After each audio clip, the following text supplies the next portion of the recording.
Okay, completely open, completely out. It started with a girl. You know, a lot of times these things happen this way. Met a girl. She was very beautiful. Got along with her very well. And then I found out very quickly that she was one of the most proficient yoga masters in all of China. So you want to impress, right? So you're like, oh yeah, sure, I'll go to a yoga class. Let's go. It kicked my ass. And the most interesting thing is it wasn't even basic yoga. It was like one level below basic yoga.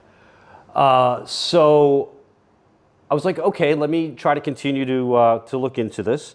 And then I continued to take the classes.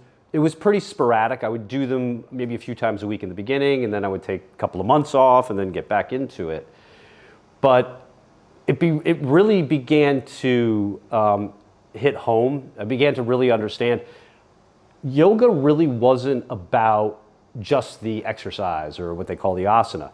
And I remember really I think the point that made it obvious to me was while at work, and I was starting the process of going down the yoga path, I would go to a yoga studio near the office during lunch. It was pretty busy, and it was your typical flow class.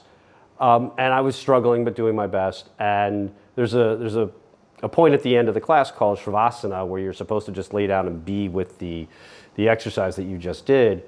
And I was always surprised because, I don't know, 25% of the class, once Shavasana arrived, they would just all get up and leave. Oh, that's weird. Fast forward, I don't know, about a year into this process, my beautiful girl that I mentioned earlier has now become my wife, and we're spending a ton of time together. And she's gone off and created her own yoga studio, so I start going to that yoga studio. And it's a whole different environment. It's not about the exercise. It's not about the movements. It's not about the asana. That is certainly the process that you go through during class, but it's also much, much more. And I began to really learn watching YouTube videos of, you know, famous yoga masters throughout the world, and understanding that, you know, it's about the breathing, it's about, you know, the understanding of impermanence. And it's fascinating where you hear these things a lot of times. If you're outside of the environment and you kind of roll your eyes, you're like, whatever. But when you continue down the path and you can see yourself getting stronger, for me, I can tell you the real game changer was the breath work. I remember in the very beginning, you know, trying to focus on listening to the instruction, doing the actual movement, and breathing was quite overwhelming. And I just realized, I don't know, a couple months ago, quite frankly, that once you get the breathing under control and you can slow it and you can focus on the breathing, the movements become far more easy. So it's been a fascinating journey. I continue to love it. I wish I had found it earlier, quite frankly, but most importantly, I'm on this life mission now.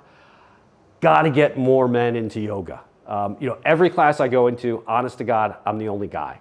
If there are bigger classes, maybe there's another one or maybe another two, but you know, minimal. And again, there's a stereotype. I had the stereotype before I even started. Wow, it's a girl's thing.